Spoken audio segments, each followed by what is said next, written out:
हाँ जी, last video में actually क्या हुआ था, टेक्निकल ग्लिच की वजह से वीडियो ऑफ हो गई थी। ठीक है, तो मैंने क्या बोला था कि अब मैंने क्या करा था, यहाँ पे स्विच स्टेटमेंट लगाया। मैंने यहाँ पे क्या किया, डे एक वेरिएबल डिक्लेयर करा, इन टाइप का वेरिएबल है, उसके अंदर 1 वैल्यू दी है ना।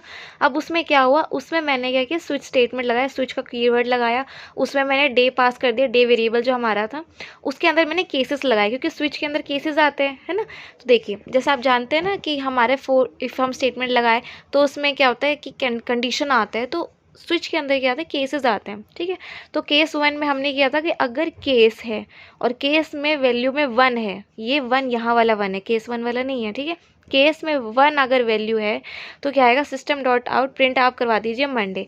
ठीक है, अगर यहाँ पे केस में 2 है तो आप क्या करिए, ये आप फिर ट्यूसडे करवा दीजिए। नहीं तो अगर इसमें 1 या 2 दोनों नहीं है तो डिफ़ॉल्ट में क्या आ जाएगा, वेडनेसडे टू संडे। लेकिन यहाँ पर मैंने 1 कर रखा है ना, तो क्या आना चाहिए, मंडे प्रिंट होना चाहिए। लेकिन क्योंकि हमारा स्विच है, यहाँ पर एक और चीज़ होती है कि आपने जो आपका स्टेटमेंट ट्रू, जो केस आपका ट्रू हो गया वो तो प्रिंट होगा, लेकिन उसके बाद जितने भी केसेस आएंगे, जैसे केस 2 और डिफ़ॉल्ट, ये ऑटोमेटिकली इनकी चीज़ें अपने आप प्रिंट हो जाएंगी। ये चेक नहीं करेगा कि ये ट्रू है कि फॉल्स है, ये प्रिंट करवा देगा। अब मैं चाहती हूँ कि नहीं, हमने जो केस 1 ट्रू हुआ है बस यही प्रिंट हो, बाकी केस 2 या डिफ़ॉल्ट प्रिंट ना हो। तो क्या करूँगी मैं, केस 1 के बाद यहाँ पर केस 2 से पहले क्या लिख दूँगी, ब्रेक। यहाँ पे लिख रखा है ना, लेकिन मैं चाहती हूँ कि केस 1 के बाद ही ब्रेक लगा दूँ, तो यहाँ मैं ब्रेक लिख दूँगी।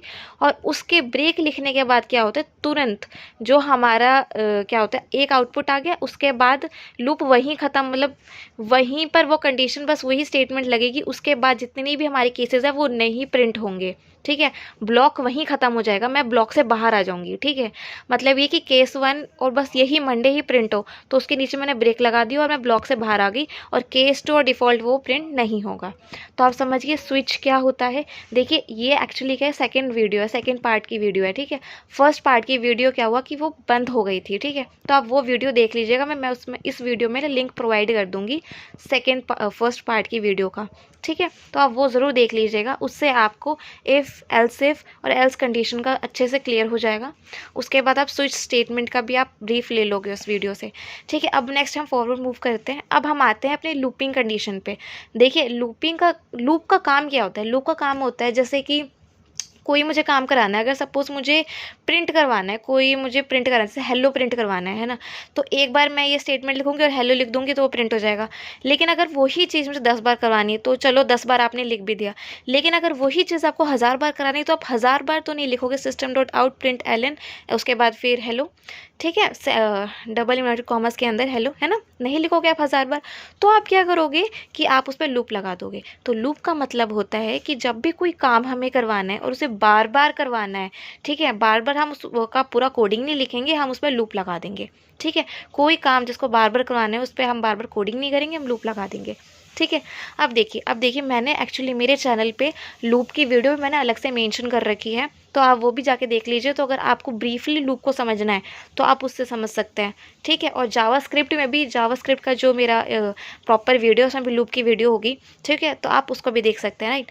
अब देखिए, अब आते हैं हम अपने फोर लूप पर। देखिए, लूप क्या होता है, लूप 3 टाइप के होते हैं बेसिकली। फोर लूप होता है, वाइल लूप होता है और डू वाइल लूप होता है। ठीक है, आप तीनों लूप में से कोई सा भी लूप यूज़ कर सकते हो, तीनों का काम सेम होता है, बस लिखने का तरीका अलग होता है। ठीक है, अब देखिए फोर लूप हम कैसे लिखते हैं।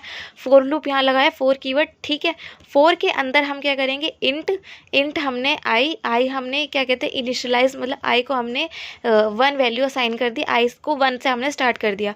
फिर हमने यहाँ पे स्टॉपिंग कंडीशन लगा दी कि आई भैया तुम तब तक चलना जब तक कि तुम्हारी वैल्यू या तो 100 हो या 100 से कम हो, तब तक तुम चलते रहना। जैसे 101 वैल्यू हो जाएगी वैसे वो काम नहीं करेगा, जितना काम हो गया वो प्रिंट हो जाएगा।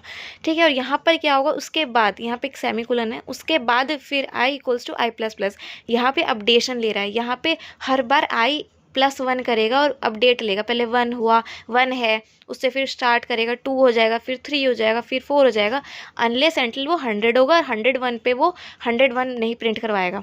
ठीक है, अब यहाँ पर इसके अंदर हम क्या करेंगे, अब इसके अंदर हम एक ब्लॉक ओपन करते हैं।